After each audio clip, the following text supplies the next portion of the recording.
को नुकसान पहुंचाने के लिए दुश्मन ममालिक मुत्तहिद भारी फंडिंग। अमेरिका, भारत और अफगानिस्तान घिनौनी साजिश में शामिल, बरतानिया भी साथ। ट्रंप ने प्लानिंग के तहत पाकिस्तान को धमकी दी। बलूचिस्तान के हवाले से अमेरिका, भारत और अफगान खुफिया एजेंसीज को टारगेट दिया गया। पाकिस्तान के हसास इदारे अब तक साजिश को नाकाम बनाने में कामयाब। खुसूसी रिपोर्ट आज के रोजनामा 92 न्यूज का हिस्सा है। मजीद जानते हैं एडिटर फोरम राना अजीम से। राना अजीम, इस साजिश बारे मजीद क्या तफसीलात हैं?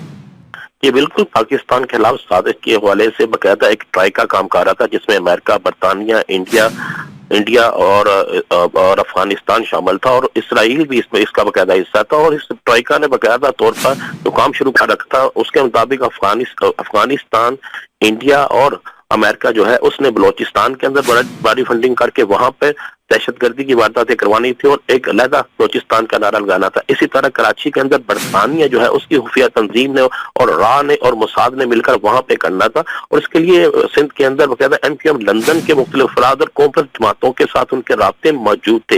इसी तरीके से बलोचिस्तान के अंदर भी फंडिंग, खैबर पख्तूनख्वा के अंदर भी फंडिंग की गई थी और पंजाब के अंदर भी फंडिंग की गई थी। इनका असल मकसद था कि पाकिस्तान को 4 हिस्सों में तकसीम किया जाए और ऐसा माहौल पैदा किया जाए कि हर सूबे के अंदर अलहदगी की एक तहरीक चले, जिसका फायदा ये लोग उठाए। जब उन्होंने पाकिस्तान के हसासदारों ने उनकी इस साजिश को नाकाम बनाया, तो उसके बाद ट्रंप ने आखिरी अपना पत्ता पाकिस्तान के खिलाफ जो पाबंदियां लगाने का है और पाकिस्तान की इमदाद रोकने का है, ये उसी जिमन में पाकिस्तान के खिलाफ एक साजिश के तहत ये सब कुछ किया गया।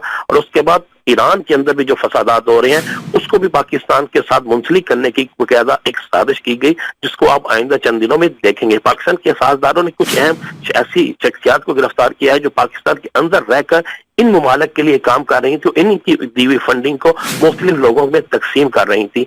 इनको गिरफ्तार करने के बाद ये तमाम इंकशाफात सामने आए हैं। जी, पाकिस्तान के हसास